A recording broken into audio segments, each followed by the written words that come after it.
Pourquoi les conséquences de la catastrophe de Tchernobyl se font-elles encore sentir aujourd'hui? Cette catastrophe nucléaire de Tchernobyl a bouleversé à jamais la vie politique et celle de nombreuses personnes. Les enfants jouaient, le soleil brillait et nous venions d'apprendre qu'il y avait un incendie quelque part près de Tchernobyl, qui n'est pas loin de chez nous.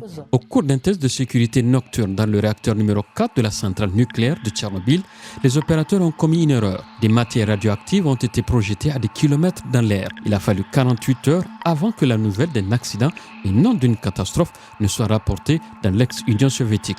Au final, des dizaines de milliers de personnes ont été évacuées de la région pour ne jamais retourner chez elles. Des matières radioactives se sont répandues dans de nombreuses régions d'Europe. Dans les régions où les précipitations ont été abondantes, une grande partie des terres ont été contaminées. Les aliments contaminés ont été interdits, y compris le lait. Et les gens ont commencé à faire des réserves de comprimés d'iode.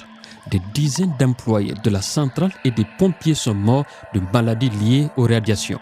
Le cancer a été l'un des effets à long terme, même si l'on ne dispose pas de chiffres fiables à ce sujet. Les conséquences de cette catastrophe se font encore sentir aujourd'hui.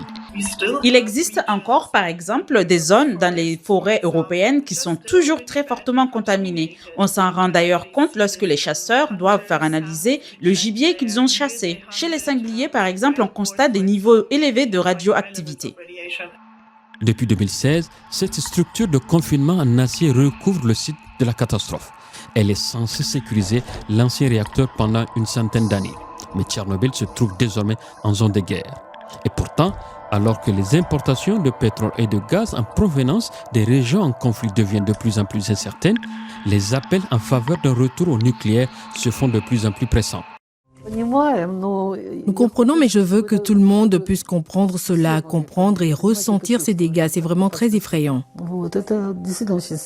Quelle est votre opinion sur l'utilisation de l'énergie nucléaire?